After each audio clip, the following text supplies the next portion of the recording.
మనకు అనారోగ్యము వచ్చినప్పుడు ఈ లోక సంబంధమైన వైద్యులను మనము సంప్రదిస్తున్నాము, కానీ వారి యొద్ద నుండి మనకు ఏమాత్రము కూడా స్వస్థత కలుగుట లేదు. కాబట్టి నిజమైన స్వస్థత, శాశ్వతమైన స్వస్థత ఇచ్చువాడు ప్రభు అయిన క్రీస్తు వారే. మన యొక్క రోగములను భరించిన వాడు, మన పాపములను భరించిన వాడు, మనకు బదులుగా మనము మరణించుట తనకు ఇష్టం లేదు కనుక మనకు బదులుగా కల్వరి శిలువలో తన ప్రాణము పెట్టిన దేవుడు, ఆయనకు సమస్తము సాధ్యమై ఉన్నది.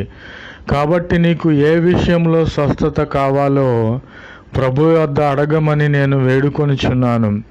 మనుషులను ఆశ్రయించినను, వైద్యులను ఆశ్రయించినను వారికంటే పరమ వైద్యుడు కనుక ఆయన ముడితే నీకు ఉన్నటువంటి ఏ రోగమైనను మరలా